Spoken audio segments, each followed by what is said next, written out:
Bienvenidos a la segunda presentación dedicada a bases de datos distribuidas, donde vamos a describir los modelos más relevantes de arquitectura para la construcción de sistemas distribuidos. Principalmente existen tres modelos de arquitectura de sistemas distribuidos. Estos modelos son los sistemas cliente-servidor, los sistemas de tres capas, que constituyen un caso particular de los denominados sistemas de n capas, y los sistemas entre iguales, más conocidos como sistemas peer-to-peer, que es su denominación en inglés. Dentro de cada modelo existen variantes. El modelo de arquitectura elegido para el sistema distribuido también tiene un impacto en el desarrollo de aplicaciones. El objetivo fundamental es describir las características más importantes asociadas a estos sistemas, tomando como hilo conductor para la discusión la gestión de los datos. Comenzamos hablando de los sistemas cliente-servidor. Estos sistemas fueron desarrollados a principios de los años 90. Los sistemas cliente-servidor parten de la identificación de las funcionalidades a ser provistas por el sistema distribuido y de su clasificación en dos grupos, las denominadas funciones de cliente y las funciones de servidor. Debido a esta separación en dos grupos, también se conocen en ocasiones como sistemas de dos capas. La distinción entre cliente y servidor es de tipo lógico.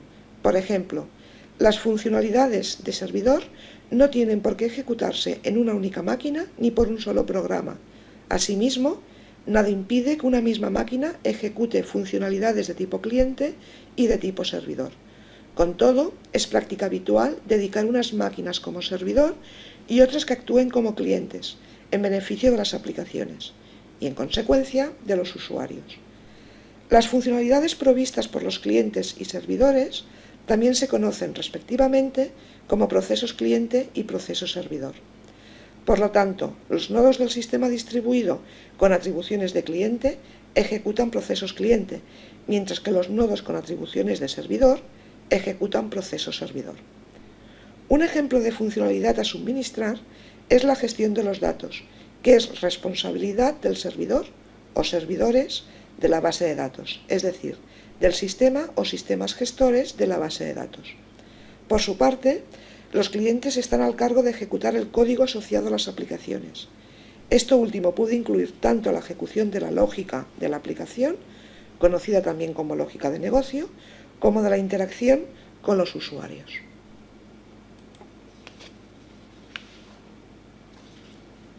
Desde una perspectiva de bases de datos, existen diferentes tipos de sistemas cliente-servidor, dependiendo de los criterios de clasificación que se apliquen. A continuación, analizaremos dos posibles clasificaciones. La primera tiene que ver con el número de puntos de almacenamiento en el sistema distribuido. Un sistema de múltiples clientes, un servidor, tal y como muestra la figura 1, se ajusta a una base de datos centralizada. Por su parte, un sistema de múltiples clientes, múltiples servidores, se correspondería con una base de datos distribuida. Véase la figura 2. Por su parte, la segunda clasificación tiene que ver con el reparto de tareas, en relación a los datos entre el cliente y el servidor. Si consideramos una base de datos relacional, en un sistema cliente pesado, servidor ligero, el nivel de comunicación entre las aplicaciones y el servidor de la base de datos son sentencias SQL individuales, por ejemplo, una select, un update, un delete, mientras que en un sistema cliente ligero, servidor pesado, parte de la ejecución de sentencias SQL que requiere la aplicación se encapsula en el servidor de la base de datos. En general, esto se consigue mediante procedimientos almacenados. En definitiva, en un sistema cliente ligero, servidor pesado, parte de la lógica de la aplicación se transfiere al servidor de la base de datos. Las clasificaciones que hemos visto no son excluyentes entre sí, tal y como muestra la figura 3, que se corresponde a un sistema de múltiples clientes, un servidor, de cliente pesado, servidor ligero. Una vez examinadas las características asociadas a los sistemas cliente-servidor, pasamos a examinar los sistemas de tres capas. Estos sistemas son un caso particular de los denominados sistemas de n capas, que, a su vez, constituyen una evolución de los sistemas cliente-servidor.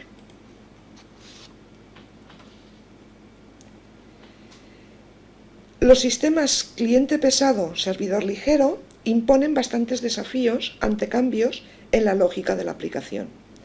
Además, tienen asociado un alto coste de transmisión de datos a través de la red, ya que el cliente es el encargado de procesarlos. Por su parte, los sistemas cliente ligero, servidor pesado pueden ser un cuello de botella en el rendimiento y pueden comprometer la disponibilidad ante situaciones de fallo. Los sistemas de N capas intentan solucionar los problemas que acabamos de mencionar. El más popular es el sistema de 3 capas.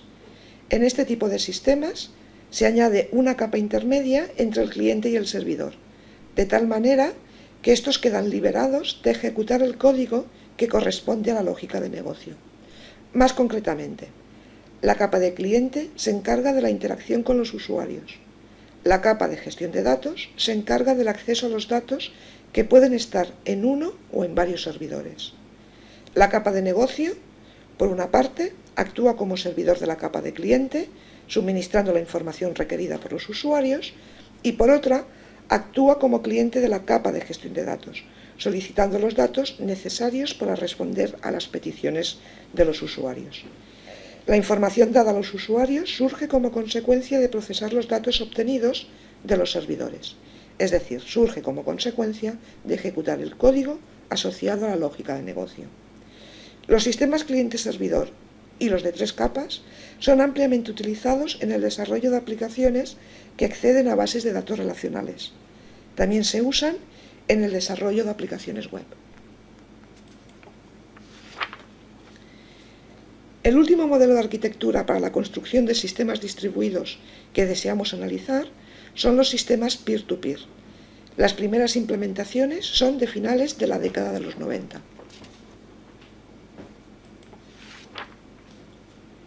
En un sistema peer-to-peer, todos los participantes o nodos se comportan como iguales entre sí, es decir, actúan simultáneamente como clientes y servidores con respecto al resto de integrantes del sistema distribuido. Esto no es contradictorio con el hecho de que ciertos participantes puedan tener atribuciones especiales. En general, los sistemas peer-to-peer se orientan a la distribución masiva de datos, hecho que puede causar la existencia de cientos e incluso miles de nodos que se pueden encontrar muy dispersos desde un punto de vista geográfico y que trabajan de forma colaborativa.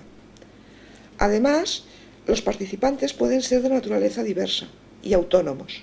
La autonomía implica, por ejemplo, que un participante pueda poner limitaciones acerca de los datos que almacenará o decidir con qué participantes se comunicará. Finalmente, y también como consecuencia de la autonomía, se trata de sistemas sujetos a una cierta volatilidad. Un sistema peer-to-peer tiene que facilitar la adición y supresión de participantes, sin que ello comprometa la calidad del servicio desde el punto de vista de los usuarios. Desde una perspectiva de gestión de datos, esto constituye una diferencia fundamental en relación, por ejemplo, a un sistema cliente-servidor, dado que este último es un entorno bien controlado, donde la adición o supresión de participantes es poco usual y si acontece, se planifica. Uno de los primeros sistemas peer-to-peer fue Napster, que permitía el intercambio de ficheros, por ejemplo ficheros de música, entre usuarios. Dejando al margen cuestiones legales, desde el punto de vista de la gestión de datos, el conjunto de operaciones a ofrecer era simple. Básicamente, incluía la posibilidad de añadir, buscar, leer y eliminar ficheros, es decir, subir, buscar, bajar y borrar canciones. A Napster le siguieron otros sistemas, con diferentes o similares propósitos, como Gnutella, Kazaa o el mismo Skype. Un sistema peer-to-peer se construye sobre una red lógica que se superpone, a su vez, sobre una red física, que usualmente es Internet. La red lógica, o superpuesta, recibe el nombre de red peer-to-peer. Existen diferentes tipos de redes peer-to-peer que tienen un impacto en la implementación del sistema peer-to-peer. Establecer una clasificación que englobe todos los tipos es complicado, ante la diversidad y las dependencias que existen entre ellos. A efectos de gestión de datos, nos interesa destacar dos tipos de redes peer-to-peer, las denominadas redes peer-to-peer no estructuradas y las estructuradas. En una red peer-to-peer no estructurada no existen restricciones acerca de en qué nodos del sistema se tienen que almacenar los datos. En otras palabras, no existe una correlación entre un nodo y los datos que éste almacena. Esto puede dificultar la búsqueda eficiente de los mismos y puede causar una distribución no equitativa de la carga de trabajo entre los participantes. Sin embargo, en una red peer-to-peer estructurada, existe un procedimiento que determina qué datos almacena cada participante. Esto facilita la indexación y la recuperación eficiente de los mismos. Asimismo, ayuda a añadir y suprimir participantes en el sistema, causando un impacto mínimo en relación a la gestión de datos. Finalmente, también facilita distribuir la carga de trabajo de forma homogénea entre los participantes. En general, para decidir en qué participante o participantes se almacenan los datos, se usan técnicas de hashing distribuido. Para conseguir los beneficios descritos, los participantes sacrifican una parte de su autonomía. Varias bases de datos no SQL, en especial las basadas en modelos de agregación, utilizan técnicas similares a las usadas en sistemas peer-to-peer basados en redes estructuradas, tal y como veremos a continuación. Antes recordaremos las nociones fundamentales de las tablas de hash. Las tablas de hash, en castellano tablas de dispersión, son estructuras de datos que se utilizan en diferentes ámbitos de la informática. Se basan en la existencia de una función denominada hash que determina en qué posición de la tabla se ubicarán los objetos que se desean almacenar. La función de hash se aplica sobre el valor que toma un atributo destacado del objeto, que se denomina clave, y devuelve un número que constituye la posición de la tabla en donde se guardará el objeto. En la variante más simple, el número de posiciones de la tabla, n, está fijado a priori, y la función de hash tiene en cuenta dicho valor. En estos casos, hablamos de tablas de dispersión estáticas. El número de valores diferentes que puede tomar la clave es mucho mayor que el número de posiciones de la tabla de hash. En consecuencia, las funciones de hash son exhaustivas. Aquellos objetos a los que la función de dispersión les asigna la misma posición en la tabla de hash se denominan sinónimos. Para minimizar la existencia de sinónimos, es vital que la función de dispersión distribuya uniformemente los objetos en la tabla.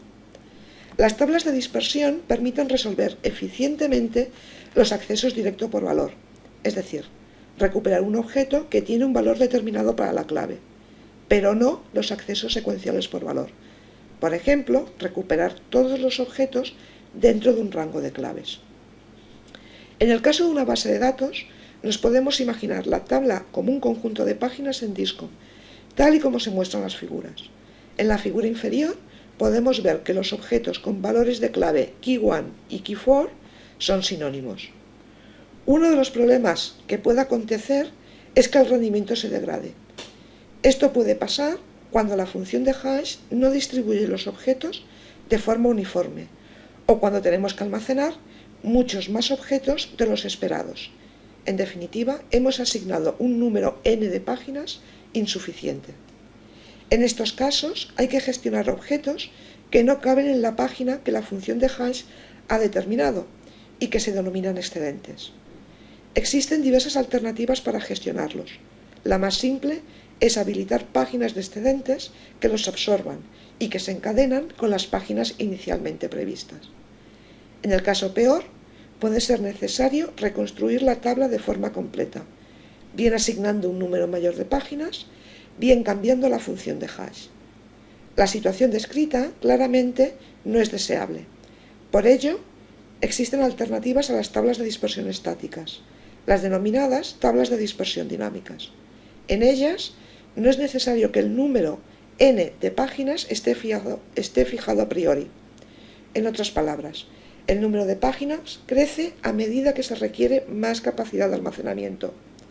Cuando se añaden páginas, el número de objetos que es necesario recolocar es pequeño, al menos en relación a una tabla de hash estática, y se puede determinar de forma exacta. Como ya hemos comentado, algunas bases de datos no SQL usan técnicas de hashing parecidas a las de las redes peer-to-peer estructuradas, para determinar qué nodo se responsabiliza del almacenamiento de cada uno de los objetos a guardar. La base de datos distribuida que resulta de su aplicación se conoce bajo la denominación de tabla de hash distribuida. Una de las técnicas es la denominada consistent hashing. Vamos a explicar en qué consiste dicha técnica. Tenemos una serie de nodos de partida.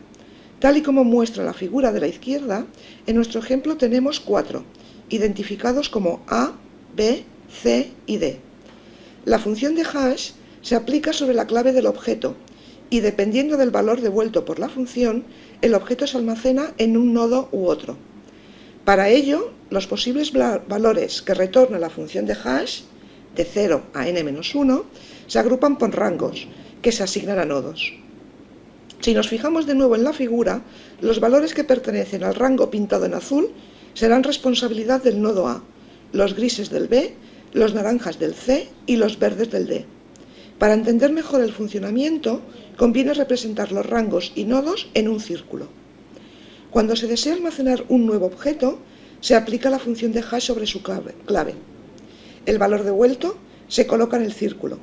Una vez hecho esto, el nodo que almacenará el objeto será el primero que encontremos siguiendo el sentido de las agujas de un reloj. Sobre nuestro ejemplo, el objeto con valor de clave key1 se almacena en el nodo A y uno con valor de clave key2 se guarda en el nodo C. Fijémonos que la técnica asigna objetos a nodos, pero no dice cómo cada nodo debe guardar localmente los objetos. Una posibilidad sería que los nodos usasen tablas de dispersión. Para añadir un nuevo nodo al sistema, es decir, para añadir más capacidad de almacenamiento, el nodo se incorpora al círculo. Esto implica una redistribución de los rangos que se asignan a cada nodo. Por ejemplo, tal y como muestra la figura de la derecha, la adición de un nodo E anterior al nodo A implica repartir el rango de valores que retorna la función de hash entre E y A. En concreto, el nodo E tiene asignado el rango de valores coloreado en violeta. Esto significa que una parte de los objetos almacenados en el nodo A deben ser recolocados en el nodo E. Esos nodos serán aquellos a los que la función de hash les asignó un valor en la franja azul que ahora ha pasado a ser violeta. Fijémonos que los objetos almacenados en el resto de nodos están en el lugar que les corresponde y no deben ser recolocados. Uno de los problemas de la estrategia que acabamos de describir es que toda la sobrecarga de trabajo que comporta el proceso de recolocación de objetos es gestionada por dos nodos, en nuestro ejemplo, los nodos E y A. Este problema de sobrecarga puede ser aliviado mediante la asignación de un conjunto de rangos a cada nodo, en lugar de un único rango. Esta es la situación que se muestra en la figura de la izquierda. Se trata de una solución de compromiso que consiste en repartir la carga de trabajo del proceso de recolocación de objetos, potencialmente, entre todos los nodos del sistema. Para aumentar la disponibilidad, puede ser necesario disponer de réplicas de un mismo objeto. En el caso del consistent hashing, las réplicas de un mismo objeto se almacenan en los nodos consecutivos al nodo que la función de hash determina que tiene que almacenar el objeto. Esta es la situación que se muestra en la figura de la derecha. Tal y como se observa, la función de dispersión ha determinado que el nodo que tiene que almacenar el objeto con clave key1 es el nodo B.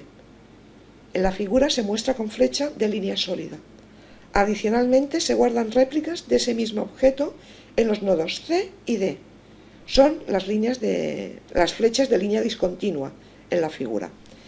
En definitiva, tenemos un total de 3 copias o réplicas de un mismo objeto. El objeto con clave key1. La primera réplica es la que está en el nodo A, la segunda la que se guarda en el C y la tercera la que se almacena en el nodo D. El número de réplicas que se desea tener de cada objeto constituye un parámetro de configuración de la base de datos. Sobre nuestro ejemplo, este número se ha fijado a 3. Una de las bases de datos no SQL que utiliza consistent hashing es RIAC, una de las bases de datos clave-valor más prominentes. Esta técnica facilita un esquema de crecimiento horizontal, es decir, un crecimiento acorde a las necesidades en base a añadir nuevos puntos de almacenamiento. En esta presentación hemos descrito los modelos de arquitectura más habituales para la construcción de sistemas distribuidos. A modo de conclusión y desde una perspectiva de gestión de datos, la principal diferencia entre estos modelos, cliente-servidor, 3 capas y peer-to-peer, tiene que ver con las técnicas que se utilizan para proveer el máximo de funcionalidades asociadas a un sistema gestor de base de datos. Entre estas funcionalidades, destaca la de ofrecer una visión integrada de la base de datos a los usuarios del sistema, entre los que también se incluyen los desarrolladores de aplicaciones. Esperamos que hayáis disfrutado y aprendido con este vídeo. A continuación encontraréis algunas referencias que os permitirán profundizar más en los conceptos que hemos tratado. Que tengáis un buen día.